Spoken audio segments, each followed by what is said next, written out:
Assalamualaikum warahmatullahi wabarakatuh. Sebelumnya perkenalkan, nama saya Hidra Satria Yudhistira dengan NIM 202305010849. Saya dari kelompok 10. Di sini saya akan menjelaskan mengenai chapter 4, yaitu liquid limit dan plastic limit.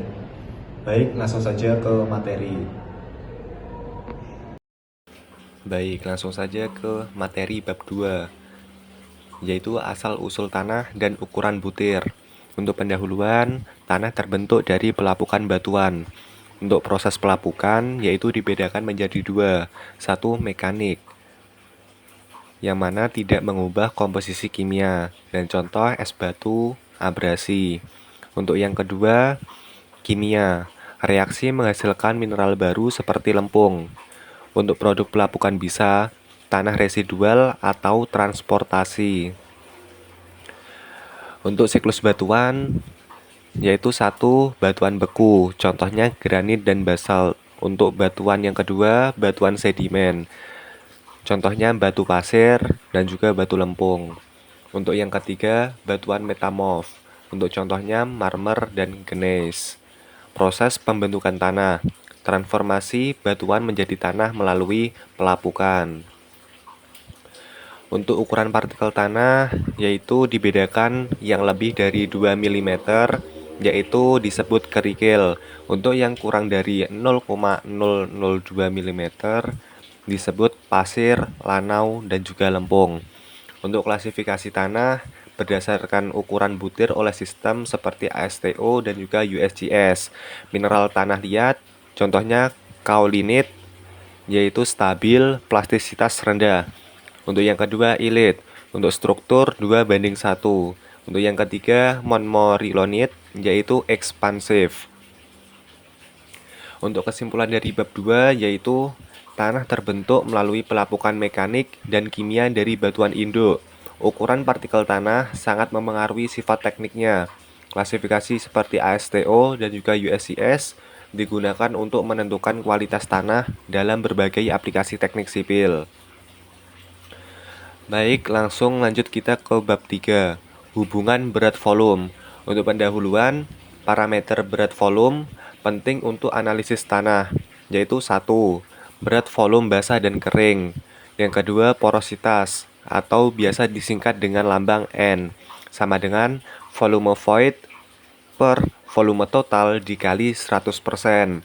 Untuk yang ketiga, void ratio, atau biasa disingkat dengan E, yaitu volume void dibagi dengan volume butiran. Untuk parameter penting berat volume, yaitu berat volume basah sama dengan berat total dibagi volume total. Untuk berat volume kering sama dengan berat kering dibagi volume total. Porositas dan void ratio bertujuan untuk mengukur ruang kosong dalam tanah. Korelasi empiris, hubungan D50 atau ukuran rata-rata partikel dengan kepadatan relatif, sifat teknis tanah. Untuk nilai Emax dan Emin untuk prediksi karakteristik. Baik, langsung ke kesimpulan. Hubungan antara berat dan volume tanah penting untuk memahami karakteristik fisik tanah, seperti porositas, void ratio, dan berat volume kering. Parameter ini digunakan dalam analisis teknis untuk mendesain struktur yang stabil. Lanjut ke bab 4. Bab 4 ini plastisitas dan struktur tanah. Untuk pendahuluan, sifat plastisitas tanah ditentukan oleh kandungan tanah liat dan juga jenis mineral tanah liat. Untuk indikator batas Atterberg yaitu liquid limit, plastic limit, dan juga plastic index. Untuk batas Atterberg yaitu batas cair, yaitu kandungan air saat tanah mulai mengalir. Untuk batas plastis atau plastic limit, kandungan air tanah saat mulai plastis. Sedangkan untuk indeks plastisitas atau PI, cara mencarinya adalah liquid limit dikurangi plastic limit untuk menunjukkan rentang plastisitas. Untuk struktur tanah, single grain atau partikel besar, pasir kerikil yang tidak kohesif. Untuk yang kedua, flocculate partikel halus yang saling tarik-menarik. Untuk yang ketiga, dispersed, partikel halus yang tersebar dalam tanah. Kesimpulan dari bab 4 yaitu sifat plastisitas tanah ditentukan oleh kandungan lempung dan jenis mineral tanah liat dengan indikator seperti batas Atterberg. Struktur tanah, flockulasi, dispersi memengaruhi kekuatan kestabilannya. Lanjut ke bab 5, klasifikasi tanah. Sistem klasifikasi tanah ada dua, yaitu ASTO untuk proyek jalan raya, subgrade diklasifikasikan dari A1 hingga A7. Untuk yang kedua, USGS menggunakan simbol dua huruf untuk tanah kasar atau pasir kerikil dan tanah halus untuk lanau atau lempung. Parameter penting D10, ukuran butir di mana 10% tanah lebih halus. Untuk CU, University Coefficient, mengidentifikasikan gradasi partikel tanah. Untuk CC, yaitu Coefficient of Gradation, menunjukkan penyebaran ukuran partikel. Kurva distribusi ukuran butir, bertujuan untuk membantu menganalisis distribusi partikel tanah. Juga digunakan untuk klasifikasi dan evaluasi teknis tanah. Kesimpulan dari bab 5 merupakan sistem klasifikasi tanah seperti ASTO dan USGS membantu menentukan kualitas tanah untuk aplikasi tertentu, seperti subgrade jalan dan proyek geoteknik lainnya. Analisis distribusi ukuran butir memberikan informasi penting tentang karakteristik gradasi tanah. Lanjut ke bab 6, yaitu pemadatan tanah. Untuk pendahuluan, pemadatan meningkatkan kekuatan tanah dan mengurangi permeabilitas. Faktor yang mempengaruhi yaitu energi pemadatan dan juga kadar air.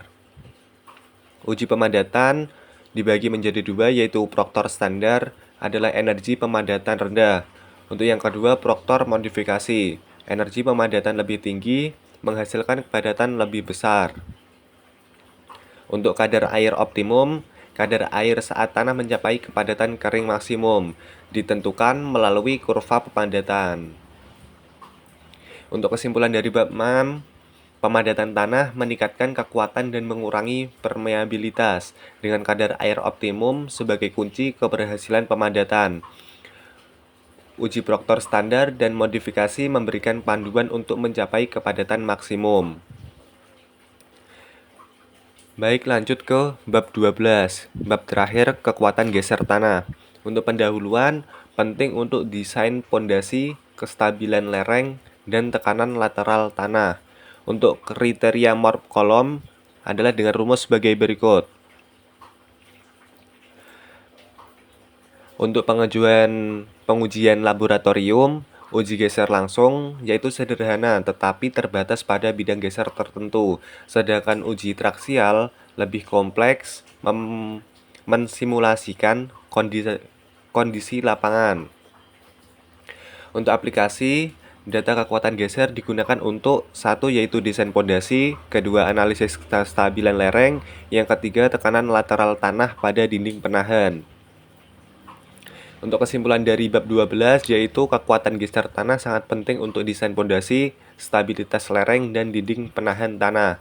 Pengujian seperti geser langsung dan triaksial memberikan parameter teknis penting seperti kohesi dan sudut geser dalam.